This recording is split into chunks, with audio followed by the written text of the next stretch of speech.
Welcome back to our show. This week, we're going to talk a lot about what I guess could be termed classroom management. We have a minimum of 8 students at a time in our program, sometimes up to 15. There was one time where we had, I think, 17 between the two of us. So we want to talk about how we support that many students when all of our kids here are neurodivergent. So autism, ADHD, learning disabilities, whatever the case may be. We want to talk about how we support that many students at one time. And I'm going to use the term classroom management because it's just a very familiar term. We don't feel like there's much management to it at all. Basically, we have expectations. We have certain things that happen or don't happen. And that's just kind of the way that it is here. There are no threats. There are no punishments. There are no artificial consequences for anything that may happen here. So I think that's where we'll spend a lot of our time today, is just talking through how do we support that many students at one time. We have class time where our goal is to get through the lesson, which can sometimes be a challenge. And then we have game time where we could have kids in 5 different groups all going on at the same time.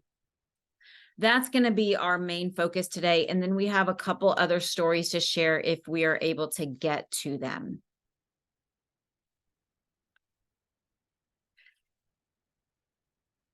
First up, when we talk about classroom management, I'll see if I can think of a better term for that.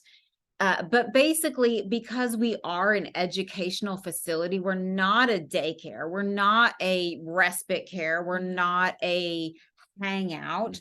We are an educational facility. Our students come here to learn, and that is at the core of everything we do, is making sure that our kiddos are learning and growing every day. So because of that, there are things, we need to be able to either get through the lessons or get through whatever we're talking about, even if we get off track, to be able to have a cohesive conversation about whatever it is that we're talking about. We have a schedule here. And so we need one group to finish before the next group is scheduled to start, because we run on time here. So we want to talk about some of the strategies that we use here to make sure that our kids are learning, to make sure that we're able to get through what we need to get through, to make sure that we're staying on schedule. It's definitely a lot looser here, because while we have our own curriculum, it is not vitally important to us that we get through everything that we have on the agenda for that lesson. If we don't get through stuff, we can come back and talk about it next week when that same group is back. We very often branch off into side conversations because a student will ask a question or they'll make a really interesting comment. And so we just take advantage of that, and we'll branch off into side conversations very regularly, actually. Because we really love to address the things that are on the kids' minds in the moment. Sometimes they're related to what we're talking about. Sometimes they're not. Sometimes they're more general. Sometimes they're just something that is, kind of bothering somebody that day that they need to be able to talk about. One thing that does happen,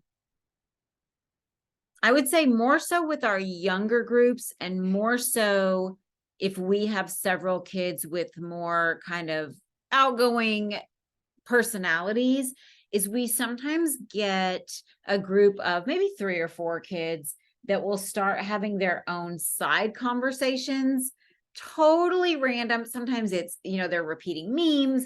Sometimes they're like some joke that's going around on the internet. Sometimes Ramiro and I don't even know what they're talking about. But it derails our lesson, which is not a huge deal. But the other thing that happens that is really important for us to help the kids recognize is everybody who's not part of that side conversation is not able to move on because these kids have stopped the lesson. And so that's even if it's game time, we try to help the kids be aware of that if there's a game, our most popular game here, 6 people can play. So if there's 6 people playing that game and 3 of them start talking about something that only the 3 of them know about, the other 3 kids are just hanging out, waiting for the game to continue. So we really try to help our kids be aware of that social context. Yeah. That if you're in a group and we're having side conversations with people, it can make other people feel left out, kind of alienated, even, frustrated because we're not moving forward. Sometimes kids get frustrated because nobody's playing the game anymore, because they're having just a side conversation about whatever. So we want the kids to be aware of that dynamic, that when side conversations are going on between only a certain part of the group, it keeps the rest of the group from being able to engage really in anything. They're not engaging in the lesson because we're not having the lesson at that time. They're not engaging in the side conversation because maybe they don't care. Maybe they don't know what the other kids are talking about. Maybe they just want to get through the lesson. So we want the kids to be aware that there are social consequences for that in a larger context. If it's just you and these 3 other kids hanging out, totally fine. You guys talk about whatever you want to. But when we're part of a larger social context, understanding that there are people who might not know what we're talking about, might not care what we're talking about, but might be tied to that context. And so it's not really an option for them to leave the conversation or go find someone else to talk to, if that makes sense. And this can even happen to us as adults in a social setting. Absolutely. If you recognize that somebody shares a hobby or an interest with you, you may go off on a side conversation with them. But typically in a more social setting, people can remove themselves from that, or they can start having another conversation with somebody else. In a classroom setting, it's not really the case. In a group where you're playing a game together, right? Usually people don't want to leave and go do something else. So that's why that dynamic is a little bit different. What we usually do is we will remind the kids that we do have a schedule. And we will remind them that, if we don't get through everything that we have to talk about, we might be late to game time. The groups that it usually happens with are the ones that meet before game time. So we'll remind them of that, or late going home, whatever the case may be, because we do have things that we want to get through. We also remind them and ask them to notice how many other kids in the group are not engaging in that conversation. And because we are so big on teaching the kids to give each other feedback here, the other kids will speak up and say something. So they will say, can you guys please stop talking? Can we get back to the lesson now? I don't want to be late for game time, right? So the other kids will speak up and start saying something. What we did the other day, a lot of times at the end of our lesson, we'll have what we call like a ticket home or a ticket to game time or whatever. And it'll be a question that we ask to the group. And as each student answers the question, then that's their ticket out. So maybe they're going home for the day, maybe they're going to game time and they get to go a little bit earlier. But it's a good way to encourage everybody to answer the questions, give feedback, etc., as opposed to just saying, I don't know, or, not speaking up. So that strategy works really well for participation, for it to be their ticket out. And then if we have some kids who really do have social anxiety and don't like talking as much, they can wait. They can wait until the majority of the group has gone. And then there's only maybe a couple kids left, and then they can answer the question at that time. And a couple weeks ago, one of our younger groups, lots of side conversations, but the same students. Yeah. Right. It was the same 3 or 4 students repeatedly getting caught up in these side conversations. We do not regulate where kids sit at Starfish Social Club. They can sit wherever they want to. So the 4 of them sit near each other, and we don't believe in regulating things like that. We don't really regulate much of anything here. So we're not going to come in. I'd say the only time I've asked somebody to move is if they're bothering somebody. So that actually happened last week. Somebody was bothering somebody, and it was distracting the whole group. That's right. Yeah. And so I asked that student to move, so that situation wouldn't still be present. But we don't dictate where kids sit. They can sit wherever they want to, next to whomever they want to. So there were 3 or 4 kids that were sitting next to each other that just kept getting sucked into these meme, online, whatever, the latest trend, conversations. And the other kids in the group were getting a little frustrated. When we did our ticket out at the end of the day, it was for everybody to share a story that was related to what we had talked about that day. So part of the lesson was that Ramiro and I shared our stories about what we were talking about. And then we had our lesson about it. And then the kids' ticket was to share their story about what we were talking about. And I intentionally chose the kids who had been trying to keep things moving along to go first, because it meant they got to go to game time first, or they got to, be one of the first to go home. So I did that intentionally. And one of the kids noticed and he said, so again, this is elementary. I think he's 9. And he said, I noticed that you're calling on all the kids who weren't being distracted to go first. And so I just said, oh, that's so interesting that you noticed that. But he was one of them who wasn't, right? And so he got to take advantage of that. And in the future, we will remind the kids of that usually the ones that do their ticket first are the ones who've been answering questions, engaged in the group, whatever.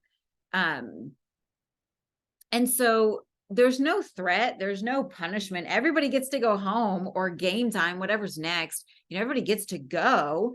It's just, there's a lot to be said for that 2 minutes of having to wait. There's a lot to be said for that. But even recognizing that the other kids in the group get frustrated over it. The other kids in the group want to keep going with our lesson, or want to be able to go on time, and don't appreciate the random conversations about the latest meme. The role playing and the jokes and that kind of thing. We also talk about how in game time, kids can say and do whatever they want to, right? You can talk about memes for an hour during game time if you want to. Game time is different than class time. The expectations are different between the two. So that's one of the ways that we handle, again, I don't really like the term classroom management, because we're not managing anything. All Ramiro and I are doing is deciding what response we can have that will help make this maybe a little more successful next time. We're not trying to stop anything in the moment. We're not trying to tell anybody what to do. We're not trying to be the authority. We're trying to think about what systems can we put in place that make this less likely to happen in the future. Is how I would say it.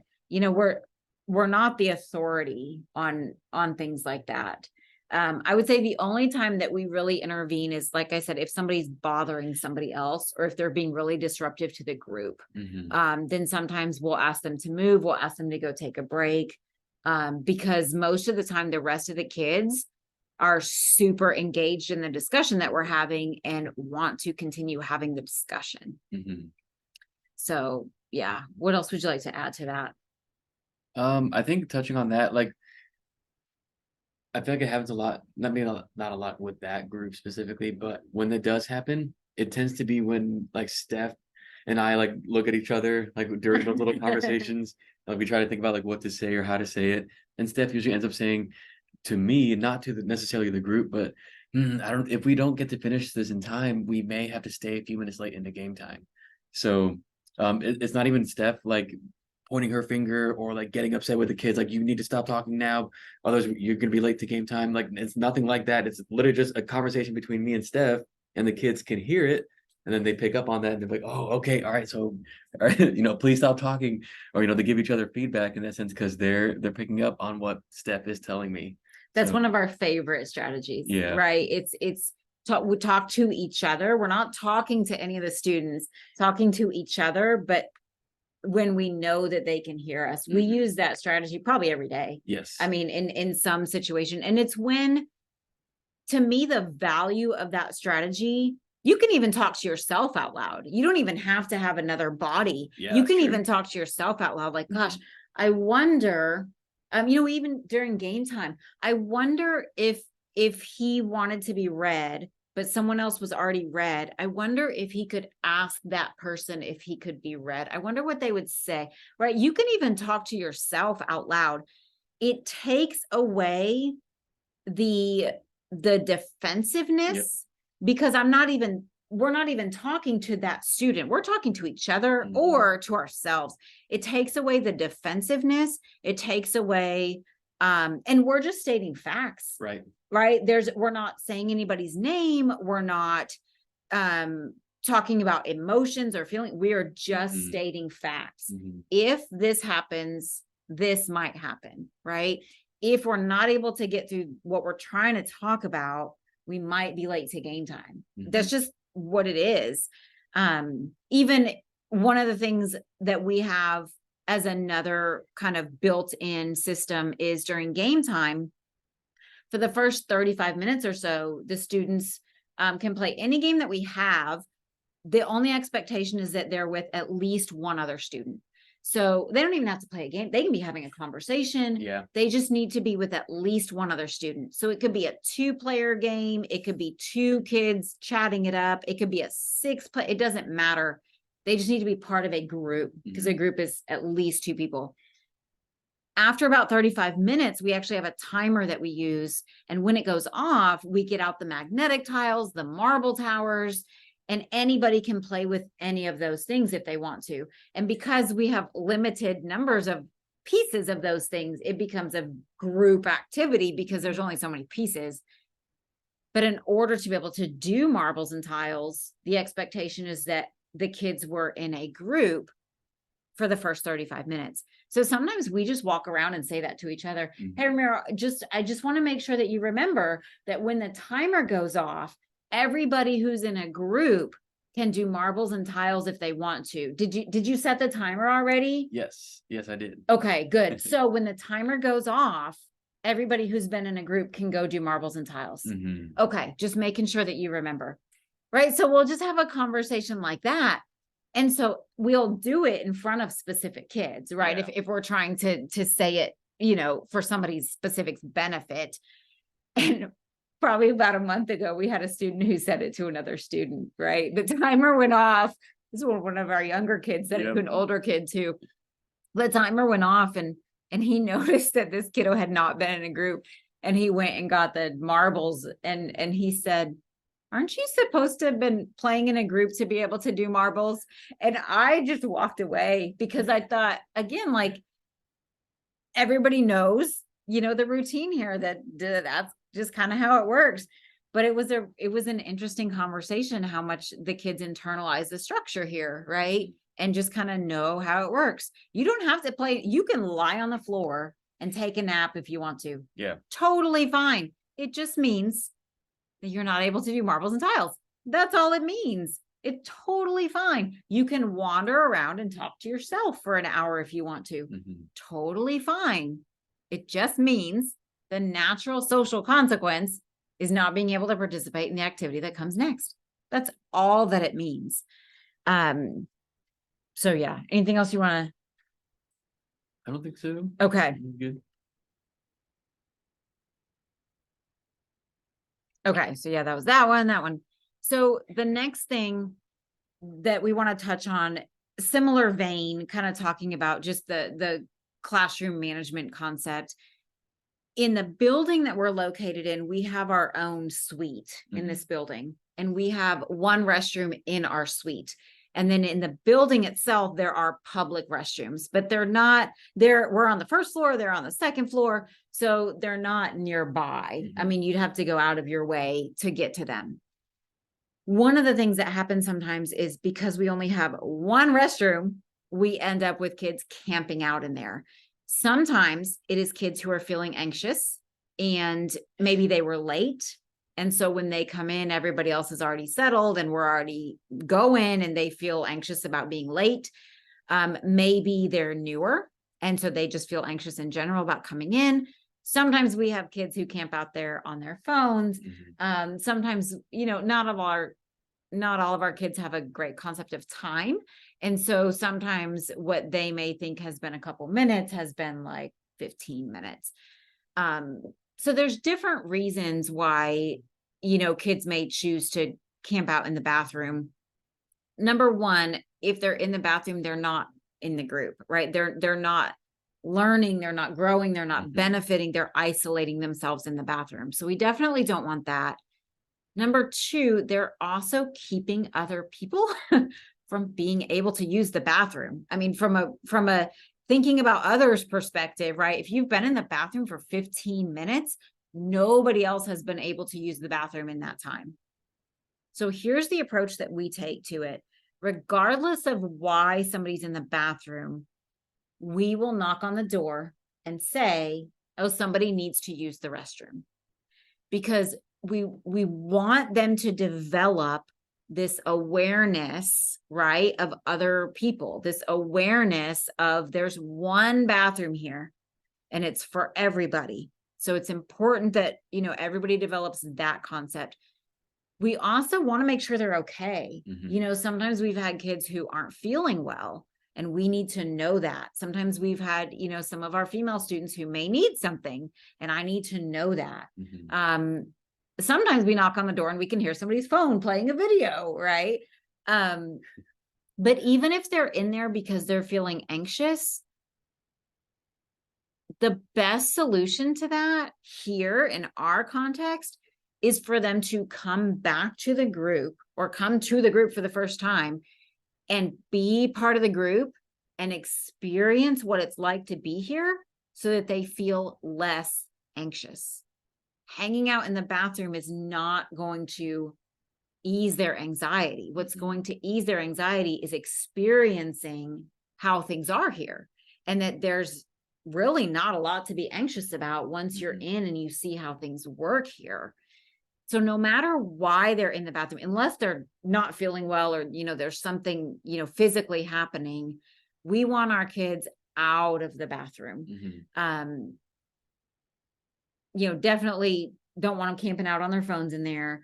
But also we don't want them using it as an escape because we want them to come be part of what we're doing and see there's really not anything to escape from here. So that's how we handle the restroom. Is there anything else that you want to add to that one? I don't think so. Okay.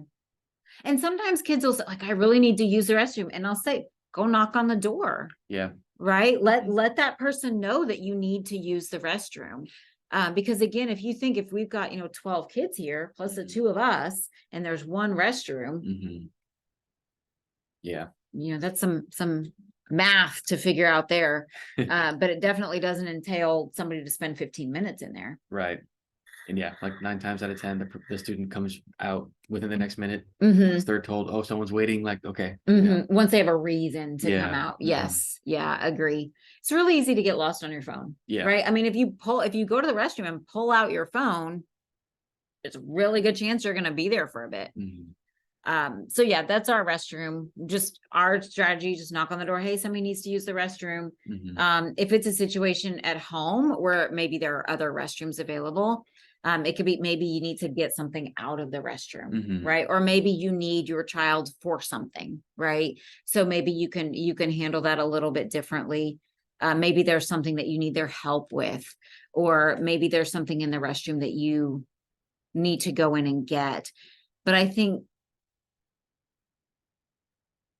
sometimes we need to support our kids to get back on track with where they're expected to be or what they're expected to be doing, because otherwise they can camp out in a restroom for an hour, you Right. know? We actually had that happen. So in our program, parents can go into their online schedule and cancel if their student won't be here. So it's just electronic. They just go in and click a button and cancel. So we know that their student isn't coming that day. And we had a student who didn't come one day, but her mom always cancels. And so it was kind of odd to us that she wasn't here, but that her mom hadn't canceled. And probably 45 minutes into it, it just, I just had this thought that I felt like she was upstairs in the public restroom on her phone and had been the whole time. And I don't know where that thought came from. I don't even think that had come up before. Nope. And so I went upstairs, and sure enough, this child was in the bathroom completely by herself, playing games or doing something on her phone. She's older. And so our older students have the ability to come and go on their own, but we had no idea that she was even in the building. And I just remember feeling so responsible for her because her mom thought she was with us. We thought she wasn't even here. But again, there's no punishments here. She's not in trouble. I just said to her, I'm going to keep this between us. I really would prefer to just keep it that way. As long as this never happens again, we don't even have to talk about it again. But if it happens again, I'm going to have to let your mom know, because she's going to have to start walking you in the building. And it also means that you won't be allowed to come use this restroom upstairs. You'll have to use the one that's inside the building. But those are natural consequences, right? Somebody's mom having to walk them in is a natural social consequence of neither one of us feeling like we can trust this student to be where they're supposed to be. So in that day, she didn't get in trouble. Like there's no punishment to it. I just really wanted to make sure that we did not find ourselves in that situation again. Yeah. And that was actually a while ago. Yeah. I think it was about a year ago. I think you're right. I think it was last spring. And it hasn't happened again. It also, I think, kept my relationship with her from deteriorating, because I didn't tattle on her, right? Like I didn't tell, I didn't give her a hard time about it. I didn't yell at her. I didn't threaten her. There was no punishment to it, but I think it was very clear that I would not tolerate it happening again. Right. Right. And really my biggest thing was I felt so responsible for her being, her mom thinking she was with us. Yeah. And just that feeling of responsibility of, wow, this kiddo was up here the whole time. So yeah, that's how we handle things like that. There's no threats. There's no punishments. It's just, this is the expectation. As long as we can meet the expectation, everything's good. As long as we can stay on track and get through class, we're going to sometimes we even go to game time early, just to kind of prove that point. Yeah. Sometimes if we finish like 7 minutes early, we'll just be like, oh, it's early. Look at that. We made it through our lesson. It is early game time, just to reinforce that point. Yeah. Right. So yeah, I think our main focus is how can we set up systems so that everybody knows what to expect, and there's no punishment, there's no threats. It's just, if we're doing something that's outside of the system, this is the natural consequence of that. It might be, we have to have a conversation with mom about what happened. It might be that we're late to game time. It might be that we don't get to do marbles and tiles. It's just a natural consequence that applies to everybody, right? It's universal. There's never a time where somebody does something during game time and we're like, okay, no marbles and tiles for you, right? Like that's never a thing that happens.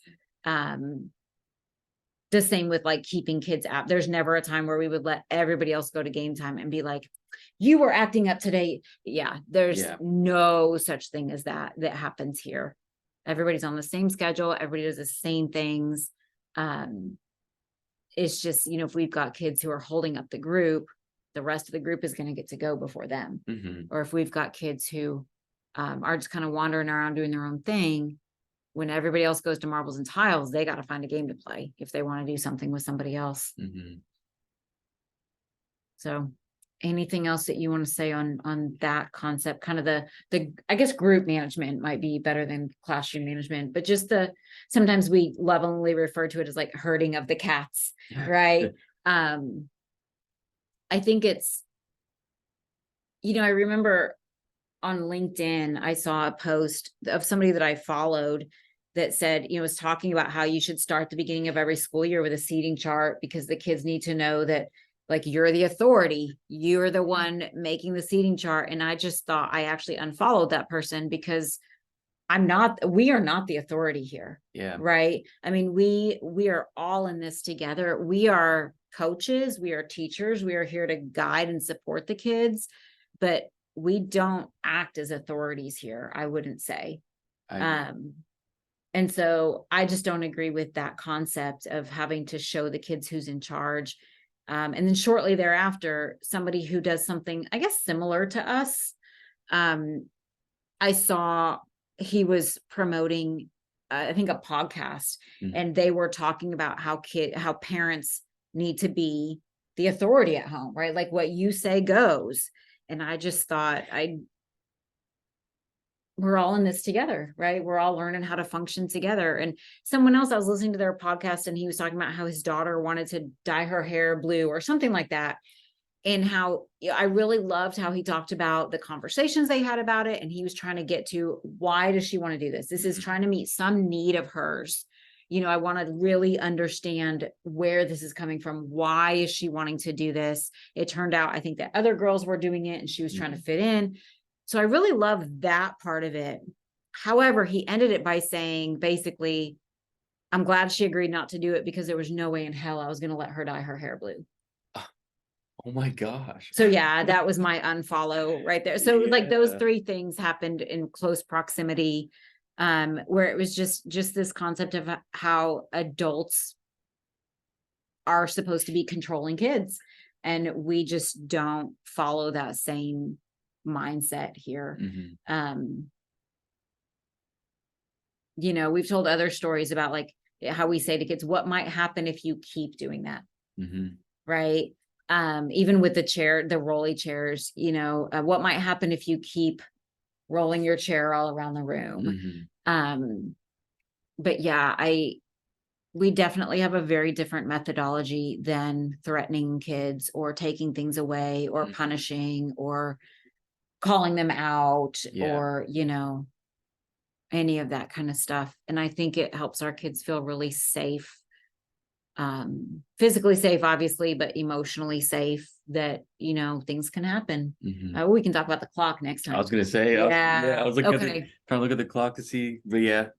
Okay. So I'll prep that for next time. Next time, we're going to talk about, how we work with kids who are really anxious, because that's happened. A couple of our kids, we just started a new module a few weeks ago. So we have a couple kids who've had some different experiences with feeling really anxious about being here. And just in 1 week, how much that's changed. And by the time we talk about it next time, we may have even seen them again. So we can talk about it again. We'll talk about a situation where something got broken here at Starfish, and how we handled that. Because again, kids don't get in trouble here. There's no punishment. But our whole goal is the learning process, right? And so how we handled something getting broken to where our kids learn from that situation and where nobody's in trouble. I think those are the next things on our list. And I think that's a really natural place to go for next time, just based on all that. All right. So hopefully those were some good strategies and suggestions as far as how to, I keep coming back to the word manage, but I really don't like that word. How to help your kids or your students flow with the expectations that you have in your house, in your classroom, in your clinic, whatever the case may be, without there having to be artificial punishments and threats and all that kind of stuff. The strategy of talking to another adult in front of them. Even if somebody says, I know you're talking about me, we'll say, oh yeah, we're just having a conversation with each other. Like, we acknowledge it, right? Yeah, Right, absolutely. And then we'll go back to talking to each other, right? That's probably one of our most powerful strategies, I would say. Okay, now I'm just rambling. So yeah, we'll be back next time. We'll talk more about kids who are really anxious about coming here, and the clock situation. We'll talk more about that as well. So we'll see you guys next time.